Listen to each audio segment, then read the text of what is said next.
Welcome to Awake to Oneness Radio. I am Caroline Chang, your host. The mission of Awake to Oneness Radio is to inspire the world to awaken to the universal truth of oneness. Science and spirituality are both telling us that we are connected. We are all one. So what you do to another person, you're literally doing to another aspect of yourself. And when the world awakens to the universal truth of oneness, there will be peace on earth. Today's show topic is Finding Inner Peace in a Chaotic World with Emily Hine. I learned about Emily and her work through the Shift Network. She has been the Chief of Peace for the Shift Network, and she has also hosted a global event with the Dalai Lama and Archbishop Desmond Tutu, launching a worldwide compassion movement. Welcome so much to Awake to Oneness Radio. Emily, thank you so much for being with us this evening. Oh, thank you so much, Caroline. It's really my pleasure and honor to be with you tonight. Thanks so much for inviting me. Well, thank you. I also wanted to mention to our listeners that you have been working in this field of bringing global peace to the world for over 25 years. And if you can maybe share your journey, your story with our listeners on the work that you're doing and also how you started doing this work. Sure, I'm happy to. And I'll tell you what, I'll give you kind of the shorter version, and then you can let me know where you'd like me to elaborate. Sure. So I think that the most important part of my becoming an ambassador of peace and compassion in the world came from my parents. They were both, and still are alive, they're both civil servants. My mother was a prominent politician. After she gave birth to 6 of us kids, she went into politics and became the mayor of the town I grew up in, and then a state representative, and then she worked as the chief of staff for the governor of my home state of Washington. And my father was also a civil servant, volunteering to work with the city. He was a city engineer for a while in the town I grew up in, and he gave a lot of time and energy to the Catholic Church. I was raised in the Catholic religion. And so I watched as my parents really contributed to the world in meaningful ways, in addition to raising a family and having their day jobs. And so that installation of service came at a young age. As I grew up, I was blessed to go to private schools as well. And I was raised Catholic and went to private schools, and what I appreciate so much about that is not so much the dogma of what I received, but the sense of faith, the sense of there's something greater than us. And I really identified with some of the spiritual masters. Eventually, as I grew older, I didn't resonate with the church, so I actually left the Catholic Church, but I kept that sense of spirituality. And I also took that sense of service with me into my jobs. For example, my first job out of college was with a nonprofit organization in Seattle called United Way of King County. And my job was to raise money for health and human service organizations such as homeless shelters and domestic violence organizations and the like. So there was a sense of service in my profession. And then I was incredibly blessed to be recruited over to Microsoft. And at Microsoft, I also was able to be of service raising money for nonprofit organizations within the context of a corporate setting. And that was really cool because we had a lot more resources to do some very innovative programs. We partnered with national organizations around the globe. And my job was really to inspire employees to give back to the nonprofits of their choice. And it was fantastic. And people really felt a sense of contribution. Well, interestingly enough, the corporate sector itself did not feed my soul. And what really happened, Caroline, that I think was the pivot point for me was actually 9/11. Mm-hmm. And like a lot of people, 9/11 deeply affected me. And what was so challenging was watching the world respond to that horrific tragedy. And I saw kind of two disparate responses. The first was, people acting out in, kind of hatred and fear and vengeance. And that was dominating the media. But then there was this whole other group of people, a second group of people that was responding with compassion and love and kindness. And it was right after 9/11 that I chose to leave the corporate sector and dedicate my life to being part of that second group of people who responded with love and service and compassion. And that was the pivot point for me. And so everything I did from that point forward in my life has been about how do we increase peace and how do we increase compassion, especially on a planet that is, relatively chaotic by our own making, of course. And so how do we hold up those pillars of peace and compassion in the face of a chaotic world? And so that was really the pivot point, the change for me, the shift, and the recognition that I could complain about the state of the world, or I could step into a larger sense of I have responsibility for this. And just as you said, I awoken to our oneness at that point and recognized that if I took action in my life in this way, I might be able to inspire others to do the same. And then our collective oneness becomes more conscious, more kind, more compassionate, and more peaceful. And so I can tell you a little bit more from there that led me to work with the Dalai Lama, but I want to pause and just see questions about what I've shared so far. Oh, that's amazing. I'm listening to you, I just feel like I'm identifying so much with what you just said. I did go to Catholic school, but I didn't resonate with the dogma. But and I did work for in the corporate world for a software company. So a lot of what you shared, really hit home for me. So just continue on, and especially I love it when you'll be able to share with us your experience with the Dalai Lama and the global event that you hosted and how that all came about. Sure. It's a great story. I think you'll like this. It has a nice blend of kind of esoteric events and world life practicalities. Here's what happened. When I left Microsoft it was 2002, I had a bit more time to meditate, which I desperately needed after working in the high-tech sector. And so I learned Vipassana, mindfulness meditation, and then I learned some other meditations that were a little more esoteric. You may have heard of these before, meet your spirit guide meditations. And I sat in a group with one of my teachers, Hope Van Vliet, who is a spiritual intuitive, and I had just met her recently, and I decided to go to one of her workshops, which was about meeting your spirit guides. And as I sat in the workshop, and she walked us through a meditation and a visualization to meet our spirit guides. And I have to tell you, I was a little skeptical because, I know I had friends that believed in angels and these things, but to me, I was a little bit more, I don't know. I've never seen one. I don't know about this. But here I was in this workshop in Seattle, and Hope walks us through a guided meditation, and the spirit guide that showed up for me after the visualization, right in the middle of the visualization, she took us through this, process through the sky and a mansion. And as I knocked on the door of this mansion, the door opened, and it was Jesus on the inside of the door. And as I saw him, Caroline, I swear it was like a reunion.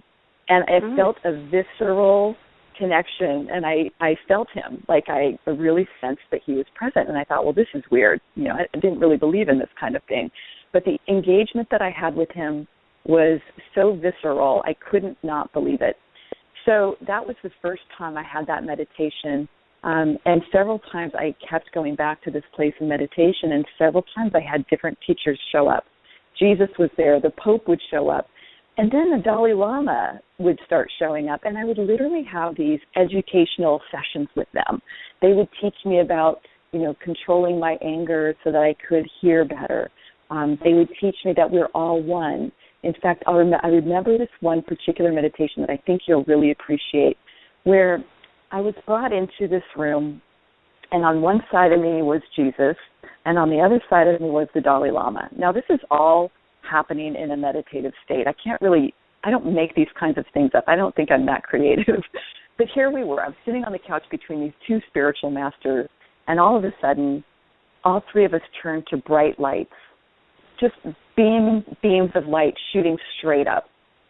And I was like, wow, that's pretty cool. And then what they showed me is those lights merging towards the top of kind of the room that we were in.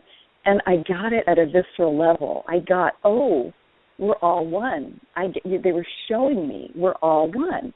And I thought, well, this is cool. And then I got, right after that, because I think I was going through a tough time, that my light was a little dim. I was watching my light dim in comparison to theirs. And what I got was, when I dim my own light, whether it's through my thought processes or creating unnecessary chaos in my life or anxiety, depression, worry, when I dim my own light, I am gypping the whole team. And the members of my team include you, the people who are listening to this podcast. It includes Jesus, the Dalai Lama, Mother Teresa, Martin Luther King. It includes all lights that have ever shone on this planet and that currently shine. And so I don't want to do anything to dim my light. So that was profound. And what I recognized is that in these interactions I was having in meditation, I was being softly guided to do more for peace and compassion. The message from Jesus was about peace, and the message from the Dalai Lama was about compassion. And so I thought, okay, I'll look for those opportunities in my real life, in the three-dimensional world. Well, right away, what showed up for me was an opportunity to volunteer with the Peace Alliance, which is a nonprofit organization that's helping to create a United States Department of Peace. And so all of a sudden, recognizing that I was called to do this work and kind of sensing the guidance of Jesus, the Dalai Lama, and other spiritual masters, I thought, okay, well, I'm going to dive deeper into this. And I joined the Peace Alliance as a volunteer. I went to Washington, D.C., and I lobbied to help create a United States Department of Peace. I felt so passionate about it, and I still do, that we need to create structures to support our peace efforts, just as we have structures that support our war efforts. So I was very passionate about the cause, and I still am.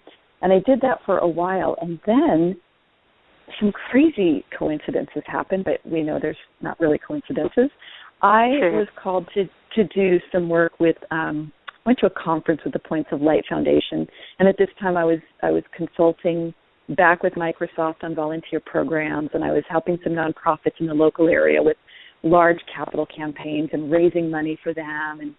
And anyway, I went to this Points of Light conference and met a woman there who I had talked about my passion for peace and compassion and volunteerism, and she looked me in the eye. She didn't really know me very well, and she said, Emily, I want you to come to India, and I want you to speak at this conference on volunteering for global peace.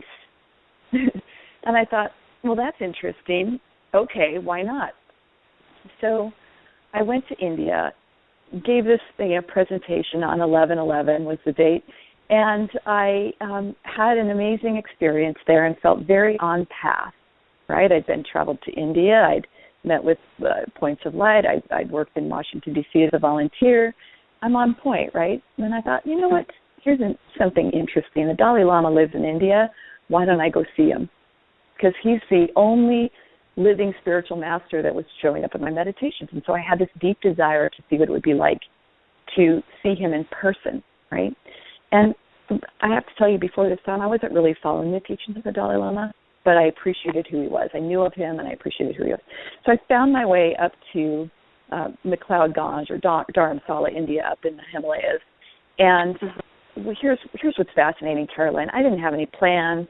I had nothing. I had no idea how I was going to make anything happen once I got there. But through a series of serendipitous events, within 12 hours, I was standing 6 feet from the Dalai Lama. Wow, that's amazing. And I thought, how does this happen? How does this happen?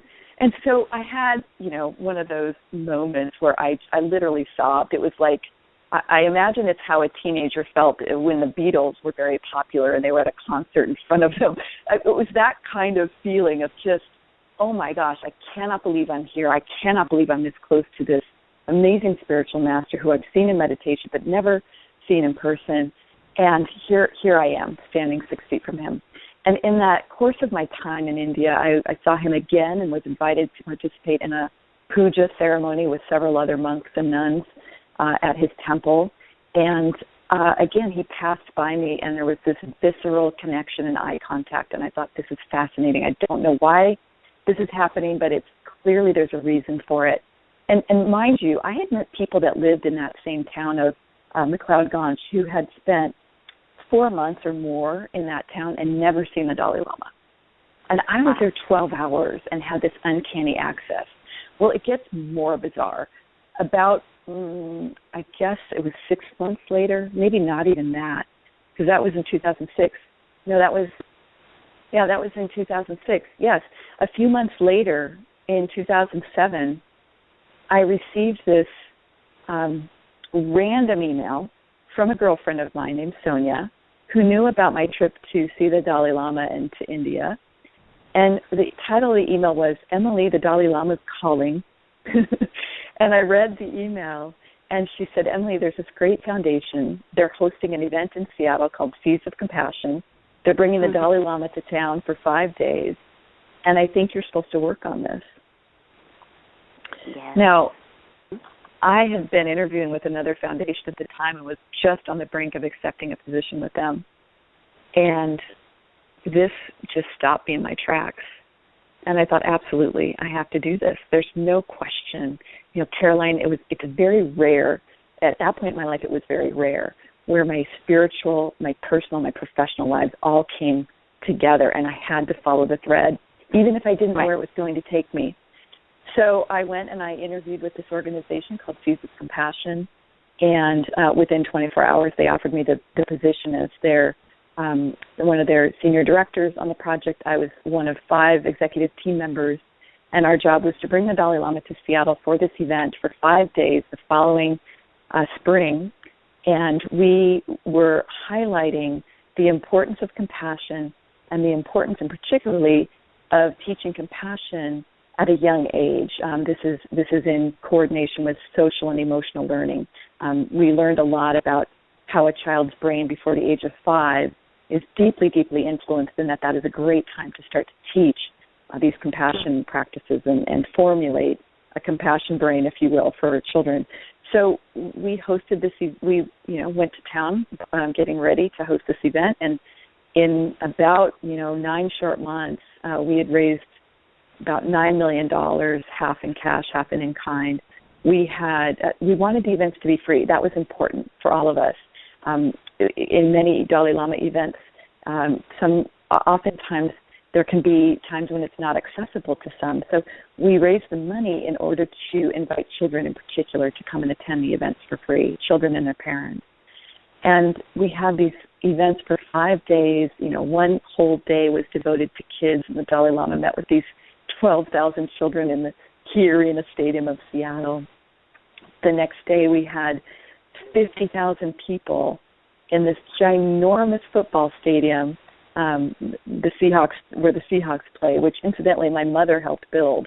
She was on the committee that helped create this whole, the stadium, the football stadium in Seattle. And as I walked into the stadium, I had premonitions of this event, by the way. I didn't even tell you that in another meditation. And so as I walked into the stadium, this premonition I had came true, and I saw 50,000 people. And my brother looked at me. I was with some of my family members. I was working, but I stopped in to see one of my family. And my brother looked at me and he said, Mother built it and Emily filled it. So my mom helped build the stadium, and I helped raise the money for all these people to come for free. It was extraordinary. Yeah, and then I'll tell you, and then I'll pause. The biggest event for me was the very next day. I had been invited to host a talk with the Dalai Lama and global leaders in philanthropy on compassion and philanthropy. So I'd been invited to moderate this panel with the Dalai Lama, and I thought, this is crazy. How did I get here? It's not like I'm a professional anchor person. It's not like I, do all this for a living, but the organization recognized my leadership and said, Emily, we think you should host this conversation. So I thought, okay, well, I'm being called up. I better shine my light. I better not gyp the team. So I stepped up to the plate, and I had so many people supporting me, so many wonderful friends and volunteers helping me prepare questions for the Dalai Lama and helping me figure out, how to orchestrate the conversation. And I got to tell you, it was one of the best professional moments of my life when he walked on stage with his interpreter, Thupten Jinpa, and then we had global leaders from the Gates Foundation, the Seattle Foundation, from Thrive by 5, and then we had a young philanthropist. And we had this amazing conversation, and it was so fun to sit with His Holiness and to, exchange some humorous stories. And I told him, I said, Your Holiness, the first time I saw you was in India. I said, you won't remember me, but I was standing 6 feet from you, and I had a very visceral response to being in your presence. And I looked at him, and I leaned in, and I said, and I got to tell you, Your Holiness, not many men have that kind of impact on me. Wow. And so we had a little chuckle about that, and the conversation went beautifully. And here's what I said to him at the very end. One of my friends, Mary, suggested that I ask him this question, and it was perfect. And I said, Your Holiness, we've gathered people together for 5 days of events on compassion, and we have over 150,000 people attending these events in person. And then we have another, I think it was close to 70 million who watched the webcast. I said, we truly have started a global compassion movement. What is the single most important thing we can do to keep that movement going? And he said, compassion education. We must have compassion education. And I said to him, we will. We absolutely will. We will continue on, and we will educate the world about compassion. So I, in that moment, made a commitment to him. Now, I was already dedicated to peace through kind of my commitment there, and now I'd made a commitment to compassion and further anchoring what I call my 2 spiritual pillars, one of peace and one of compassion. And so from that moment forward, my life took a completely extraordinary turn that I'll go into in a few minutes. But I just want to stop again and pause and see if you have any reflections that you'd like to share from what I just shared with you. Well, your story is so amazing. I think you and I both know there are no coincidences. And like you said, when you start to follow your spirit, you don't know where it's going to lead.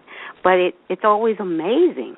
You have no idea. And it just, everything you said resonated so much with me.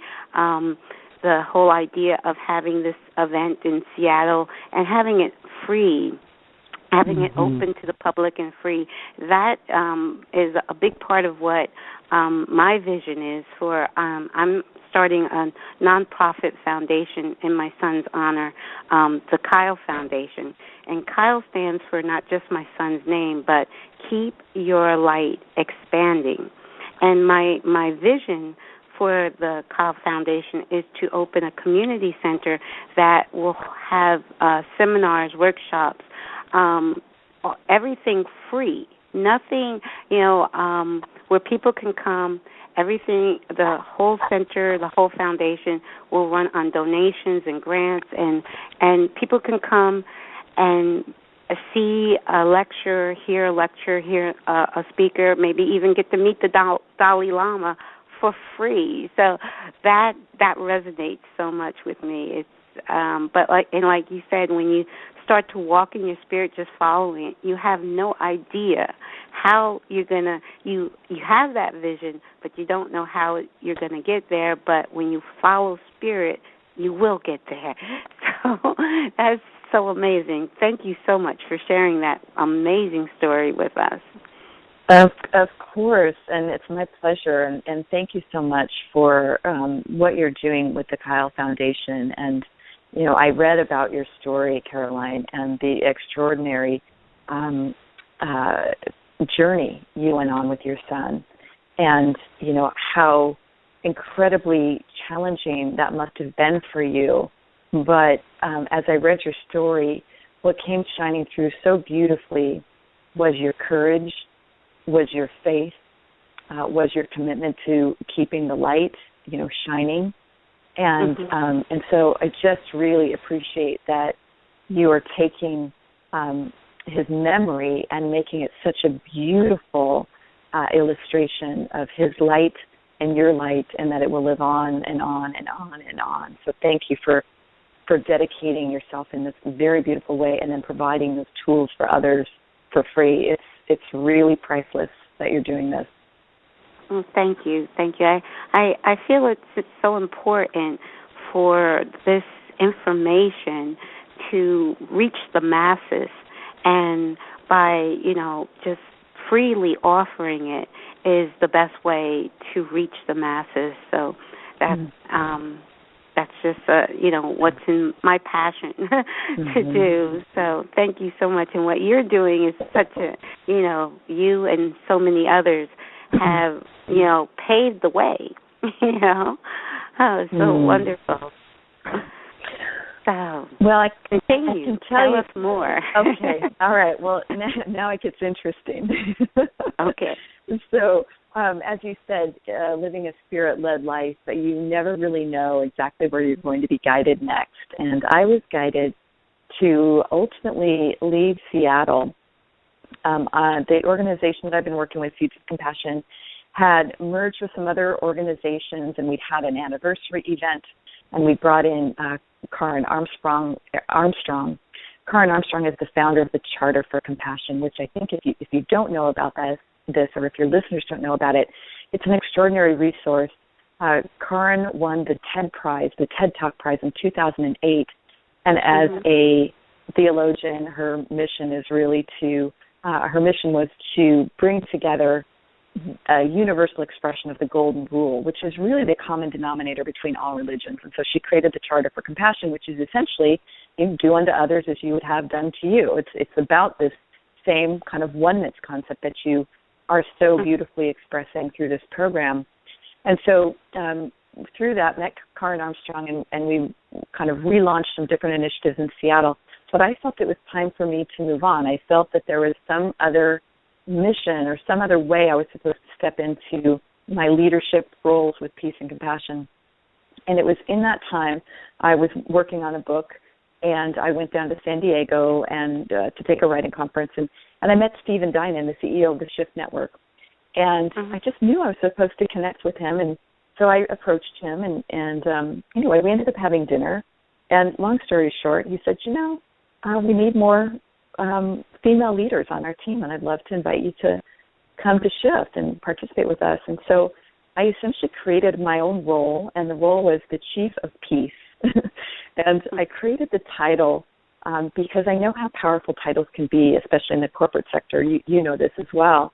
When I was at Microsoft, Steve Ballmer had created a title called Chief Evangelical Officer, and I remember it created a vibration in that company of kind of energy and power and connection. It just elevated the status of how we talked about our products and services. And I thought, wow, I want something like that, a C-suite position that is for peace. And so I created this title, Chief of Peace, and intentionally to kind of raise the vibration, and also with hopes that other corporations might one day have Chiefs of Peace, people who are responsible for the inner peace of their organization. And so I did that, but here's what happened. I was helping I co-created this program with James O'Dea, who was the former head of Amnesty International in Washington, D.C. And if you don't know James O'Dea, he's been a powerful peacemaker.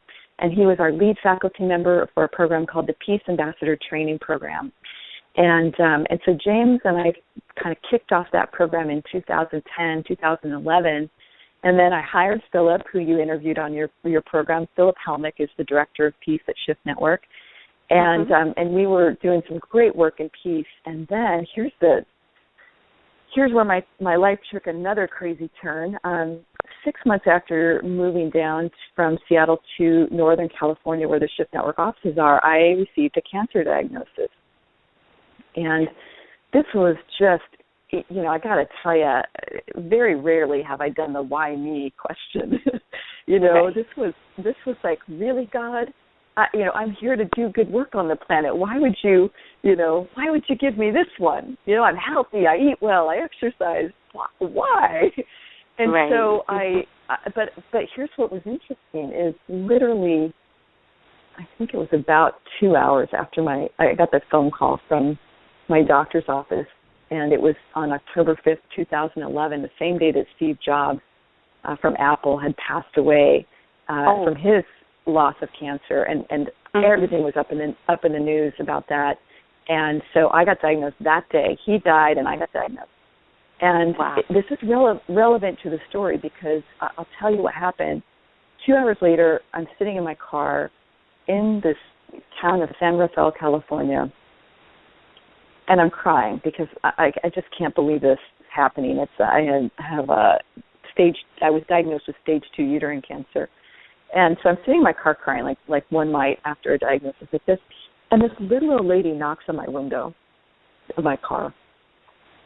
And so I roll down the window and I said, yes. And she said, "How's your day going, dear?" I said, not so good. And she said, "Yes, I saw you crying." She said,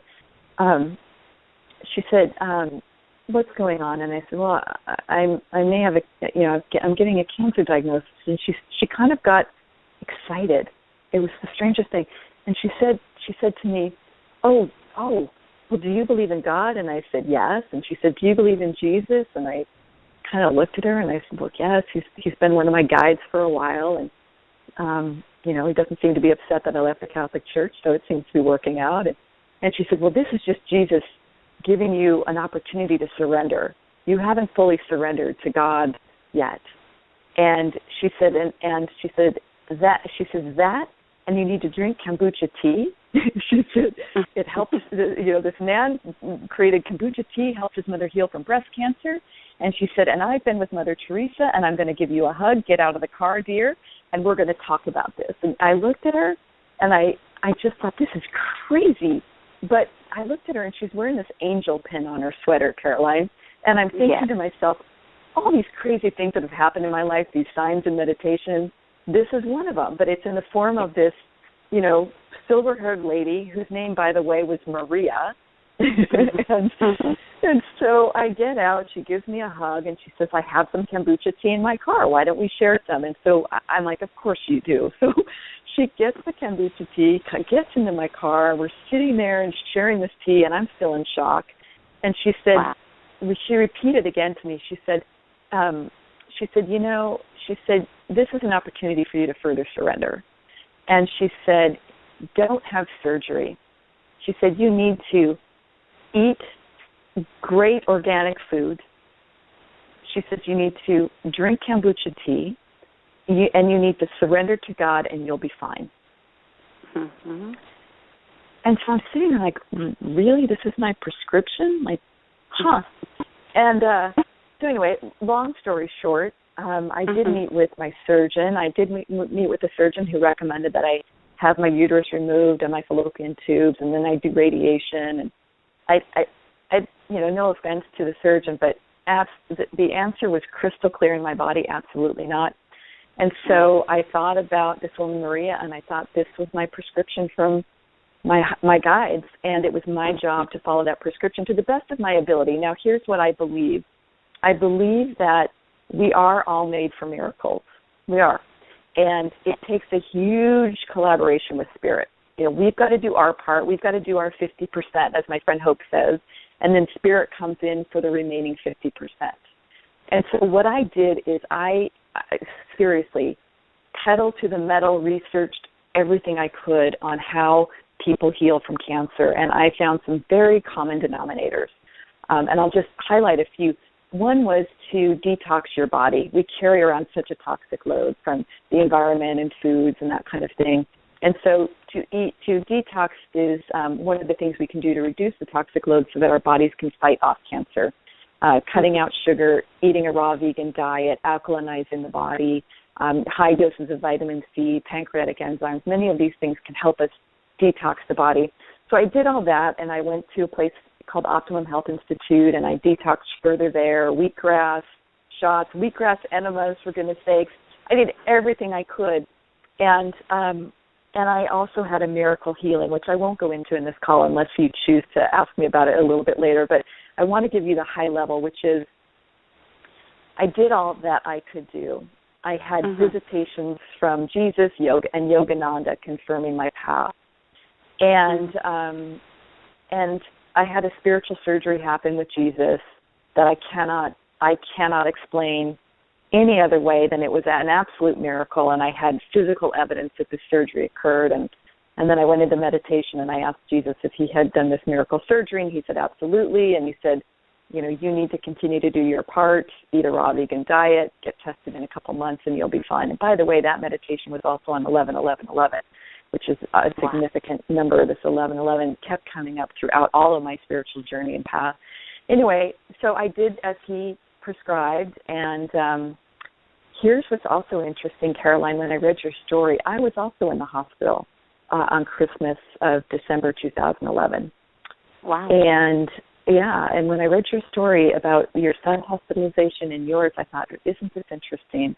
I had a big, huge scare. I had a fever of unknown origin, and this was as I was doing my healing. I was working with a doctor. I was taking a lot of supplementation, and so I was being observed and watched while I did all of the natural things I could do to heal. I did what I could under her guidance. Anyway, whatever I was doing, something happened that created this fever in my body. And I had to check myself into the hospital. I had a fever of 105.4, which is incredibly dangerous for an adult level. And, oh, gosh, I had the rigors, the shakes. It was awful. Worst I think I've ever felt. And but I knew, they could not figure out what was wrong with me. But I thought, I'm checking in on Christmas Eve with a fever of 105.4. And I'm in the hospital on the celebrated birth of Christ. And then the next day, December 26th, is my birthday. And I recognized that this was some sort of rebirth happening here.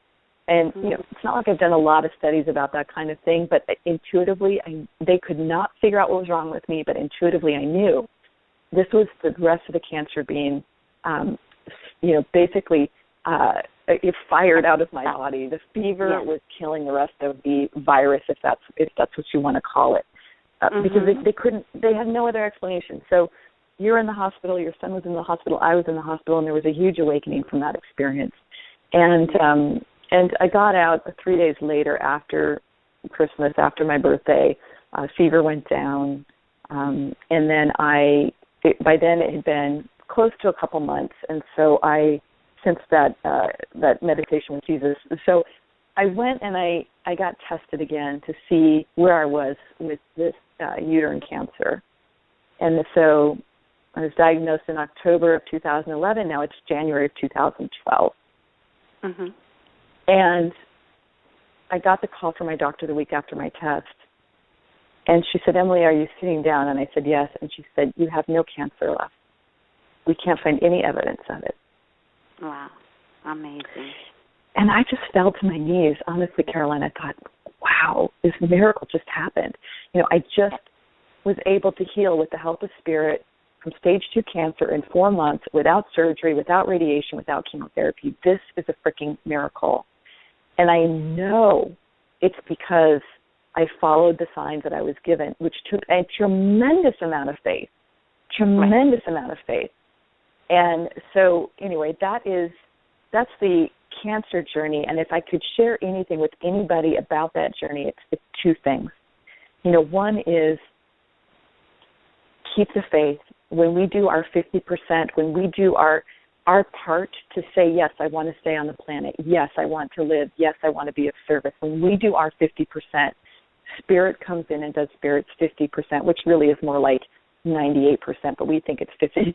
And the healings can occur.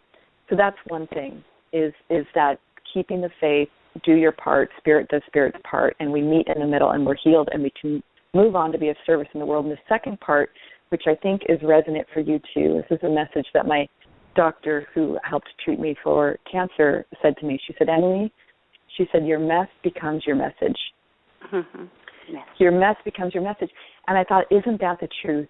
I had claimed this title as Chief of Peace with the Shift Network, a consciousness raising company, and then boom, 6 months later, my inner peace gets challenged, completely challenged. And I recognized that I needed to do more work to heal myself, to become more peaceful inside before I could really teach it outside in the world. And my mess did become my message. I recognized that really to achieve inner peace is not only to have, a healthy body, but it's also to have a healthy mind, and it's to heal the emotional wounds that cause us to be less than peaceful. It's to control our thinking in such a way that we can direct our lives in a positive way that is of service. So your mess becomes your message. I now focus my teaching on inner peace and compassion, and I'll tell you that since this time, I have gone back to school to become certified. I went to school at Stanford. Stanford has an amazing program called the Center for Compassion and Altruism Research and Education. It's CCARE for short. While I was in the Bay, I went back to school and I took their Compassion Cultivation Teacher Training Program. By the way, that curriculum, that protocol, was written by Thupten Jinpa, the Dalai Lama's interpreter, who was on the stage that day back in 2008 when I committed to expanding compassion education. And so now I've learned his protocol, and now I'm certified to teach compassion. I teach peace at the Shift Network. I teach compassion from this program called the Compassion Cultivation Training Program through the Stanford School of Medicine. And so I teach peace and I teach compassion, and I also, to further my commitment to the Dalai Lama, I host the Global Compassion Summit. Last year was the first year I did this as part of the Shift Network's Summer of Peace. And my colleague, Philip Helmick, who has just been a dear friend and ally and colleague through all of this. When I got my cancer diagnosis, he carried everything for me, and basically I took a leave of absence and didn't go back. And Philip just stepped up, and he is a beautiful director of peace for the Shift Network now, and he and I collaborate on an effort called the Summer of Peace. And within the context of that Summer of Peace, I do this Global Compassion Summit. So here I am in the world, so blessed to do what I was created to do, which is teach peace and compassion to students all over the world, and to turn my mess into my message to help others who are suffering in any kind of way, whether it's from cancer or abuse or sexual trauma or depression. These are all things that so many of us deal with. And I myself have had some struggles with depression, which is huge in our society. Over 1 million people are diagnosed literally every year with depression, and we've got to do what we can to help people find their light again. So I feel very blessed to have lived the life that I have so far, and that I'm healthy and well and able to be with you today, Caroline, and to teach peace and compassion, and really, like you, do my part to share the light in the world. So that's kind of where we are today in my life. So thanks for asking. That was such an amazing story that I know so many people like myself and everyone that is listening to this program live and who will listen to this program in the future are going to be inspired, because there's, you really touched upon your life as an example, and you've touched upon so many things that will resonate and help so many others to really find that inner peace.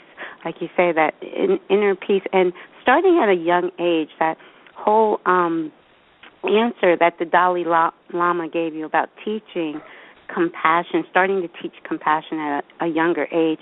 There was something that just happened locally in the small town that I live in the Poconos today.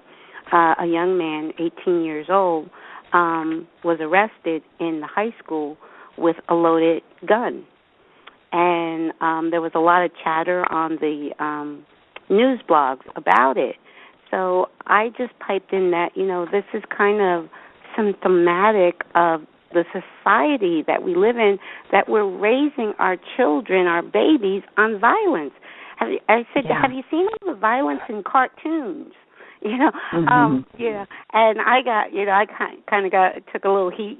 Well, I'm not pointing the finger. I'm saying this is a society problem. It's a global problem. It's something, we are in this together, and we are raising our children on violence, take a look at what your children are watching on television. So the whole idea of starting to teach peace and compassion and love at a young age from birth is amazing. So that response that the Dalai Lama had given you about starting to educate our children at a very young age, and then maybe if people stop watching all this violent programming, it'll actually, nobody's watching it, they're not going to keep putting it on. It's going to disappear from our society. So that is so amazing. I'm so happy that you are sharing so much with us, because it is very enlightening. And do you have, in finding that peace within that we're talking about, because that's really where it starts. It's from within each of us to find that place of peace in this chaotic world where there, are killings and there's, all kind of craziness going on in the news. I don't watch the news. I just happen to hear, it's funny, I don't watch the news and haven't watched the news since 9/11. The story about the young man that was arrested today in the high school, I happened to hear inside a store. I was shopping, and the radio was on and the news was on, and so that's why when I hear things like that interest me, I go online and look it up. And then when I looked it up, I saw all these comments how people were blaming the family, blaming the father, and I was like, so I usually don't throw in my 2 cents, but I felt the need to on the news blogs today. But news is something I don't even usually watch, but that kind of like you said, it came to me. that story came to me for a reason, so I said, okay, I'm going to have to put my 2 cents in. But it's so true how it really starts with us. It's like Michael Jackson said, the man in the mirror. Peace starts with us on an individual level. But can you share with us what tips can you give people in today's society that are truly struggling to find that inner peace that will contribute to world peace? Absolutely. I'm really glad you asked that question. To me, one of the first things that contributes to inner peace is a mindfulness practice. And here's the great thing. I mean, yes, the Dalai Lama talks about compassion education as critical, and it is essential that we teach our kids and youth these lessons from an early age, not just so we have a more peaceful society, but that they have more peace as soon as they can in their lives, because the stimulation is only going to continue to increase as our population increases. But here's the great thing. There's been so much research on mindfulness and compassion and the brain's neuroplasticity. What we have learned is that with mindfulness meditation, we can literally change the state of our brain in as little as, 2 weeks. And so even if you're not a child, even if you are an adult and you struggle with lack of inner peace, you have the ability to change your mind. And when you change your mind through mindfulness practices, when you start to become the witness of your own thought processes, you start to then recognize that you can control where you choose to spend your thinking time, which then controls what you do in your life. And so let me be more specific. Mindfulness helps us become more aware of ourselves, our own inner relationship.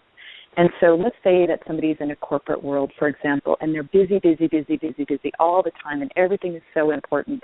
But that person is starting to have health challenges, and they have a family to raise at home, and they're just busy all the time, and they're recognizing that they're not at peace. If that person took, 7 minutes a day, 10 minutes a day, and sat in meditation and started to observe their own thoughts, what they would notice is that they start to become more calm, because they have learned that they can start to control their inner reality, and your inner reality creates your outer experience. And so mindfulness is one of the greatest practices I know that can help us, first become aware that, oh my gosh, I've created chaos in my life, or my life is chaotic. What can I do to shift the conditions so that I'm no longer either living like this or relating to my world like this? And so many of us grew up in chaotic environments. For me, it was growing up in a big family, lots of things going on, lots of school, lots of productivity, lots of sports. For other people, they grew up in a violent environment, and so their fight or flight systems are constantly, being aggravated. In all cases where there's that kind of chaos, whether it's busy chaos or violent chaos, our nervous systems just aren't built to handle this. And so when we do our mindfulness practices, what's happening is we're learning how to calm our own mind, calm our thoughts, calm our nervous system, so that we aren't in fight or flight all the time. And pretty soon we start to recognize that we can make different choices. And if nothing else, we can think about things differently. And so those choices, like, for example, you just brought up a great one, which is don't feed yourself to violence. Don't consume it. Don't watch it. Don't read it. Don't go buy a movie and endorse it by spending your money on it. Make specific choices for peace. Don't expose your body to that kind of violence, because I don't care if you've ever been in a gunfight or not, you are affected by watching people kill each other on the screen. You are affected by watching somebody else get abused. We have to be careful of what we consume at all levels. Our bodies are precious. These are our vessels for service. And the first thing we're responsible for is our state of mind. And I'll tell you, chaos is kind of a habit. I absolutely had a habit of chaos.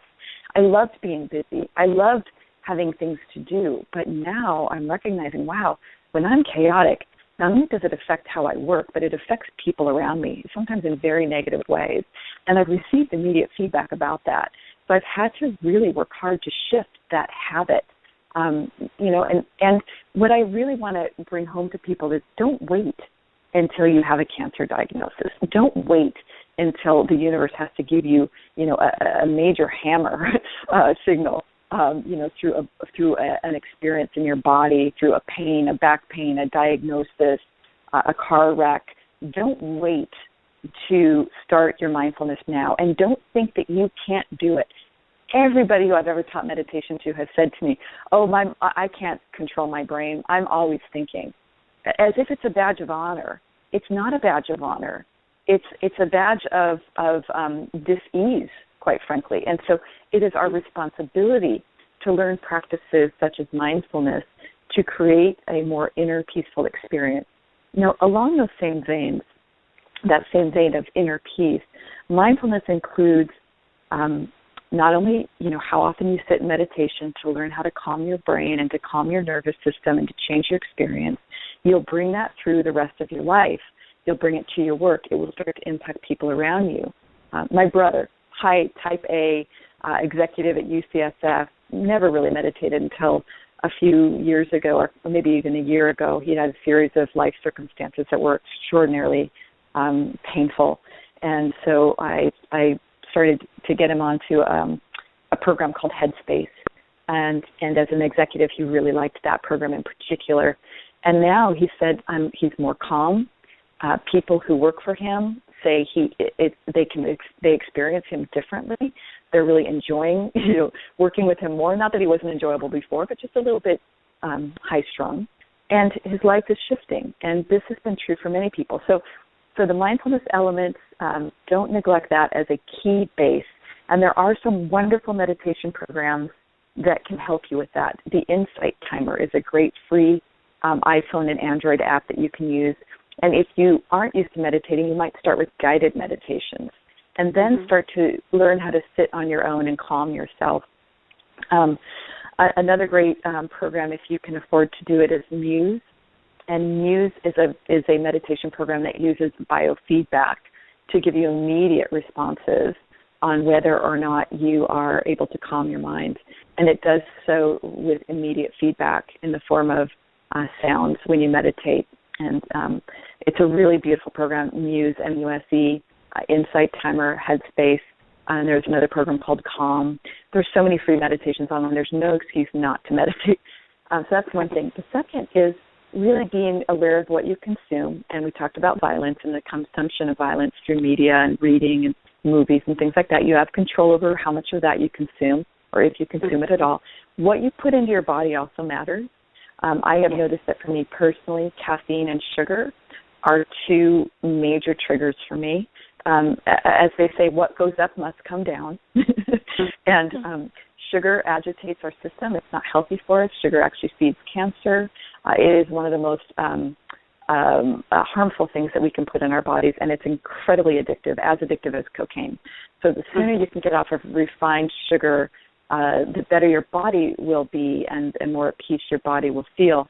Same with caffeine. Caffeine can agitate and take you to elevated levels, but then it can also crash you down. Certainly, if you have a coffee habit or caffeine habit, be mindful about how you reduce your caffeine intake so you don't cause undue suffering around that. And that who you spend time with matters. Who you spend time with matters a lot. Right. Consider those people that give you joy and make you peaceful. And then what your avocation is and what your hobbies are those things that bring you joy and happiness. And if not, really reflect on what could you shift in your life to create more the conditions of peace around you, because ultimately you're responsible for creating your life. You and the Creator are co-creating it every time. What are you bringing to the table? What are you manifesting? And what are you telling the universe that you want to continue manifesting? Is it inner peace or is it chaos? So those are high level, and I'll stop there and let you take it from here. That was actually very wonderful because I have gotten to the point in my life that the most important thing is my inner peace.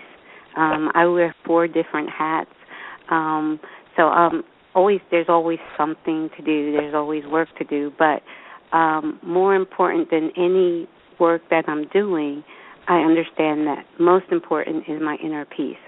So if it's a beautiful day and I need to just go to the lake and sit, and that's where I love to sit and meditate, is by the water, and it's only a few miles from my house. I go to the lake, I sit, I meditate, I read, I journal, and that's most important to me. That's more important than anything else I do, is that meditation time, that peace, just making sure that I'm in a peaceful state.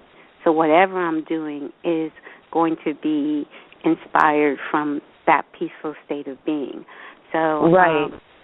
Yes. Right. And if I could interject something, you just said something really important, Caroline, which is that from that place you'll be inspired. And inspired really means in spirit. So the other benefit of meditation, if it's not obvious to your listeners, and you've just articulated it beautifully, is that when you sit and you calm your mind, information comes in. Information that is beyond what you yourself can think of on your own. That is inspired. That is in spirit. So if you cut the noise down, you'll be amazed at what you'll hear that will come in and shift your experience of the world.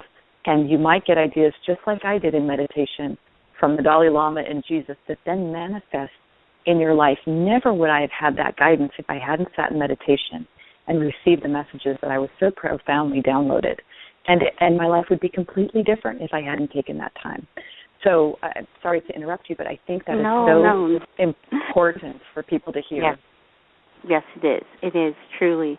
And like you said, and also you say some students of yours will say they can't quiet their minds. But whatever you say you can't do, you can't do.